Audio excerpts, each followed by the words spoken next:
Hello, this is Anna Imagination with Shifting Perspectives, and welcome to the Healing Garden. If you are new to my channel, I am a philosopher, psychologist, and sociologist of 30 years.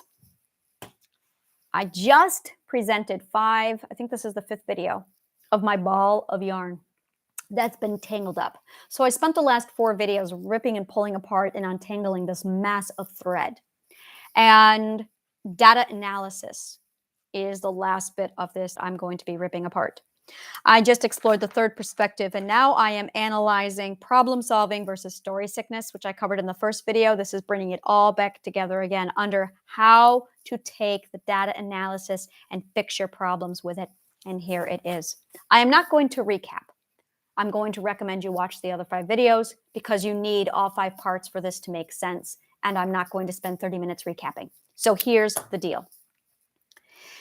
You get to the end of your day and you're doing that whole, I'm going to analyze my problem. I'm going to break it down. I am not happy with the results. I had mediocre results today. I'm not happy. And I talked about radical change. Whenever you go through anything, you accumulate data.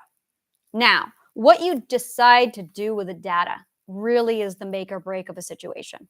The data sits there. You have tons of information. What are you doing with the information you collect? In most cases, we file it and we forget it. And that's the problem. So you go through every day, you go through life, you go through your routine. Most of the time, you're just tired. Now, I'm going to be very, very blunt, and this is where my anarchist is coming out quite a bit.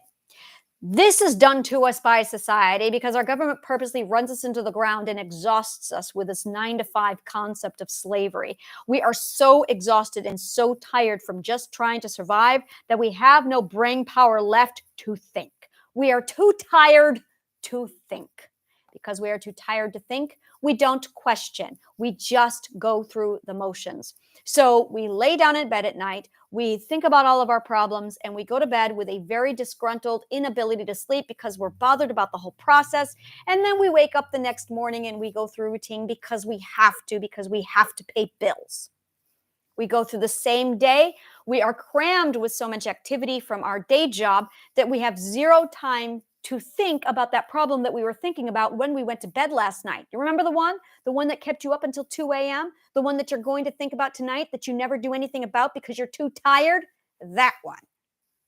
They do it to us on purpose. They run us into the ground so that we can't think about what they're doing to us. When you want a system to maintain itself, and you require people in that system to run and operate your machine, the people become cogs in your machine, but they need to cooperate. The best way to cooperate is to imprison them. But we have a long history of not taking too kindly to imprisonment. We have a long history of not being good slaves. One of my favorite Star Trek episodes is the Menagerie. If you are a Star Trek episode, you know which one I'm talking about. Every Star Trek fan knows about the Menagerie. If you do not know what the Menagerie is, I'm going to explain it to you. I love Star Trek. Christopher Pike shows up on a planet. He falls in love with a girl. He is made to dance and sing by a bunch of delusions, a matrix. He gets caught into the matrix. Turns out he's in a zoo, a menagerie. When he tries to escape, he can't. The aliens attempt to capture Captain Pike and everybody on board the Enterprise in an attempt to get them to be zoo creatures. At the end, they say, "We're done here. You guys can go." It's the one moment where they really were going to lose. And suddenly the bad guys said, "You're free, go." And they went, "Why are you just letting us go?" After significant information and data in your history books, we realize that human beings make really bad slaves. So we'd rather find a more peaceful model rather than the human being. You're free to go. So they stop, spoiler alert, and they ask the woman, "Please come with us, you're human too." And she goes, "You don't understand, I can't." And she shifts, the matrix drops, and you see what she really is. When she crash landed on their planet, they didn't know what a human looked like, so they pieced her back together. Kind of like the doctor's wife in Doctor Who. Exactly like that. Except they did a better job piecing together human beings. And so she required the menagerie in order to live. She had to stay with the menagerie. Beautiful, beautiful, powerful episode. Wow. Human beings do not make good slaves. I'm a free domesticated slave. I lived in a society for 40 years that groomed me for breeding. And when I escaped, you don't just escape. You don't just leave. That's how you find out that you're a slave. It's when you try to leave and you can't, because the system is set up so that you can't. The system is designed for you to fail, for you to not fight, for you to stay right where you are, too tired to be anything other than obedient. That's what you're really up against. So I escaped it. I got out. And then I started to see it everywhere, in our language, in our religions, in our cultures, in our speech. I tried to get a job, and my logic radar screamed, well, that's slavery. That's just like when you were a slave. That's just like when you were a slave over here. And that's just like this slave situation. And I went, son of a fucking bitch. Why does my 9-to-5 day job feel exactly like it did when I was chained in a room as a sex slave for 6 months? Because it is. My daughter came to me about 2-3 weeks ago, and she said, why does time always seem to fly when you're having fun? Because when you're in prison, you're doing time. One of the very first things I did when I came out of the society, compliments of Gulliver's Travel, thank you, Jonathan Swift, was to get rid of clocks and time. There is this moment in Gulliver's Travels where they are clearing out Gulliver's pockets, and they come to this one particular thing that they decide must be Gulliver's God, because he wouldn't do anything first without consulting this God of his. Everything he did had to be first consulted. When he woke up in the morning, he consulted the God. When he ate, he consulted the God. When he walked, he consulted the God. It was a pocket watch. So I don't have clocks in my house. I have 2. One of them is to remind me of Gulliver's Travels. And it is a giant pocket watch this big. Just like the Lilliputians, when they took Gulliver's pocket watch, it was a giant pocket watch. The other one is a set, and I had to have the matching set because I'm a Taurus and I like things that match. So don't ask questions. Aside from that, I have no clocks in my house. I don't use them to tell time. I use the sun. No, I don't. I kind of listen to my own internal clock. I really listen to my own internal clock.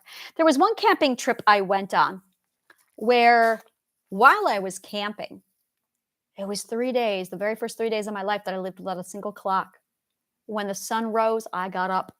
And when the sun set, I went to bed. I have never been more rested than that camping trip.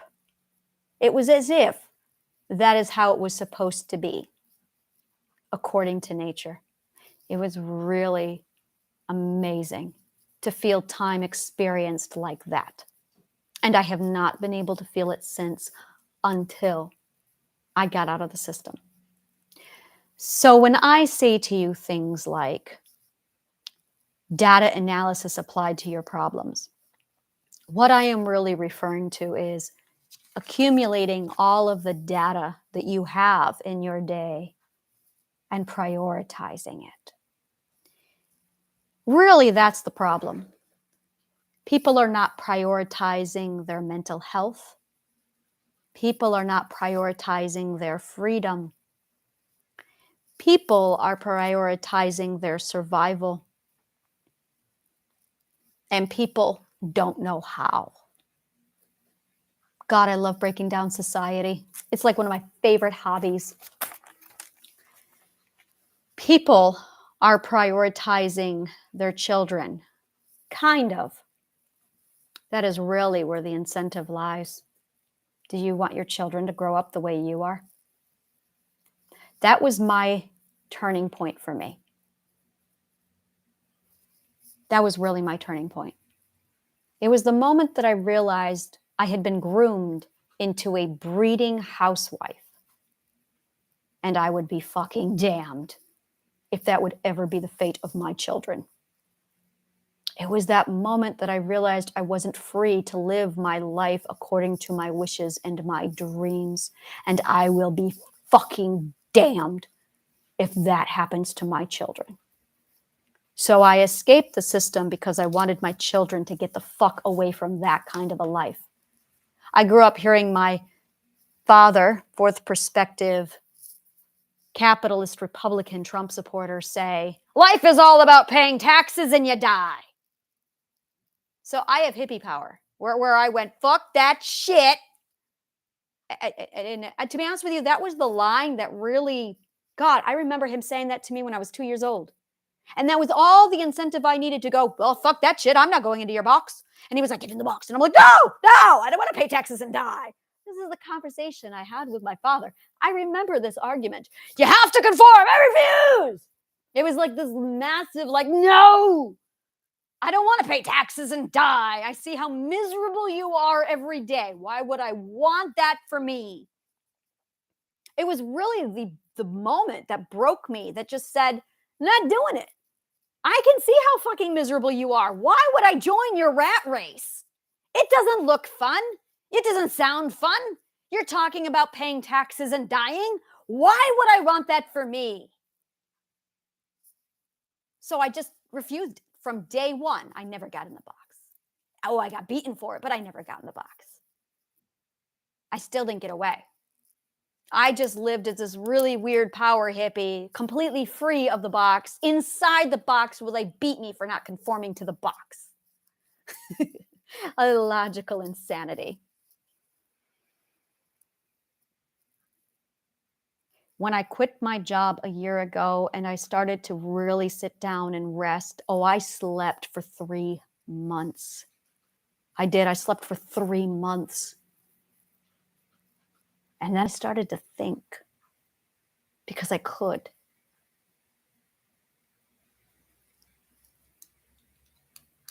I tried to go back, and I couldn't.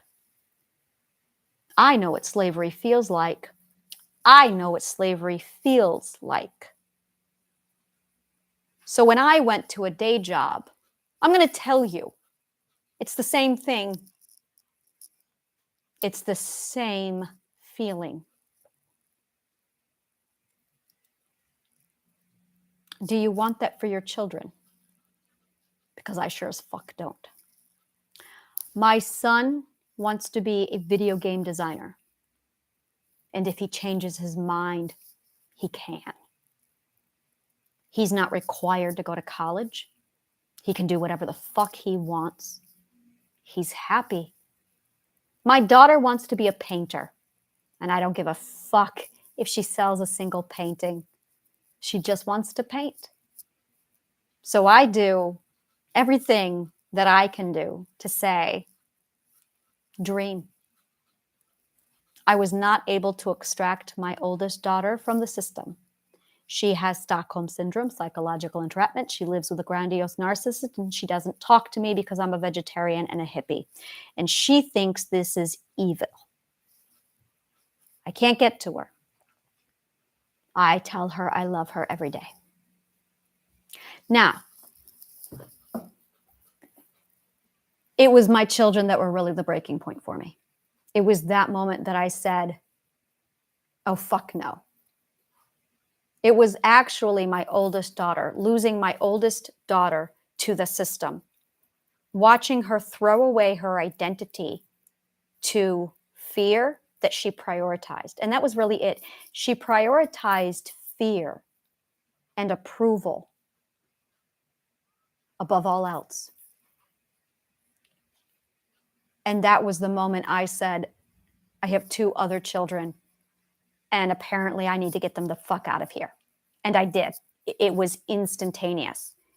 Around that same time, my then husband said, "You can't breed, and I need a mother who can breed for my children, so get the fuck out." And I said, "Gladly." So I grabbed my 2 children and we left. My oldest was 18 at the time, maybe she was 17, but I was concerned about the psychological damage of me forcing her, so I gave her a choice. I'm still trying to figure out if that was the right choice or not. That being said, I have my 2 children now here, 2 of my 3 children here in Brooklyn with me, and we live for imagination, joy, dreams, love, and desire. So when I look at where I am now in life with all right, I do the same thing every day. I get up. I go through the routine. I go through my habits. I assess and evaluate my day. I chose this 100%. And I'm not happy with the results. I'm going, oh my God, how is this any different than living in the rat race? I mean, it's really different from living in the rat race. So it's really not comparing apples and oranges, but I'm still not happy. And I realized why. It's because I want to be self-reliant. I want to be resourceful. I want to take what I've created and turned it into something to help people. Now, connecting with people is where I struggle. That's where I'm going, okay, so I analyzed connecting with people. And that's what I've been spending the last 2 months on, is just, what is the human connection? Let's look at relationships. Let's look at the psychology of human relationships. And I did all of that, and it was awesome. I learned so much. And I realized my issue is still back to that third perspective of radical self-reliance. And that's really what this is, radical self-reliance. At what point do you start reaching out for other people and saying, I can't do this without you. I'm trying to build something here, and I need you to be part of it. I need everyone to be part of it, because we can talk all day long about ideas. And maybe it is at that moment where I'm finally saying, look, I got a plan. I can lead. I can inspire. And I know we can do this. And I know how. I just need people who are ready to take action. But in order for you to take action, you've got to get angry. You've got to get angry. And you've got to want more for your children. Because the planet is shit right now. We all know it. The planet is fucking garbage. Because that's what we were left with. And I don't want to sit here with a bunch of blaming back and forth over whose fault it is, because that's the narcissist thing to do. I know why it's fucked up the way it is. This is my life work. Sociology allows you to study societies to see where society goes wrong and how to fix it. And human psychology allows you to break down the psychology of a human being and a society to figure out where it all went wrong and how to fix it. And the answer kept coming back to the same thing: parenting. Providing ourselves with the parenting we didn't get, and parenting our children. Not with a list of, so these are all the things you shouldn't do, but I mean going in with an actual understanding of human psychology and philosophy and giving it to your children, teaching them how to fish instead of feeding them fish all day long. That's the difference. So there's this concept out there that states the best predictor of future behavior is past behavior. And that's bullshit, because you've got a ton of data. You've got a shit ton of data. You've got so much data of what you should do, of what isn't working. Process of elimination. Process of elimination. Every time you repeat it a day, think about Groundhog Day. Every day that he repeated a new day, he could keep repeating the same day, or he could problem solve it, which he did. He took all of that data, he analyzed it, he broke down strategic what he could do differently, and he tried everything different. So I don't know about you, but I feel like I'm living a Groundhog Day. I think we all are. And I feel like we're all stuck in the same Groundhog Day. And the difference is data analysis. The difference is when you take all of your data and you determine what worked, what didn't. It's when you sit down and you count your resources, you take inventory. By the way, this is economics. This is supply and demand. You take inventory. You determine what resources you do have. And your resources are what you love to do. They are your hobbies. But we've been conditioned to not think about our hobbies. That's why we call them hobbies. It's a word that we really should not use because it's really a derogatory word that belittles something we love. Let's look it up for a minute. A hobby horse. Favorite pastime. What does pastime mean? I've seen that before. Something to pass the time with. It's a time filler. Wow. And that is exactly my point. Hobbies are not a time filler. Hobbies are not a time filler. That's the wrong mentality. That's the problem. Oh my God, is that a big problem? Hobbies are your actual true callings. It's true. Hobbies are the things we were told by society that we can't do. And it's because they wanted us to remain obedient. The best type of slave is one that doesn't realize it's a slave, except I was a real slave. So I was able to walk away and go, holy shit, I know what that feels like. And then I stepped into work and went, oh my God, it feels the same thing. It's extraordinary. It felt the exact same way. So take it from somebody who knows a 9-to-5 job is slavery.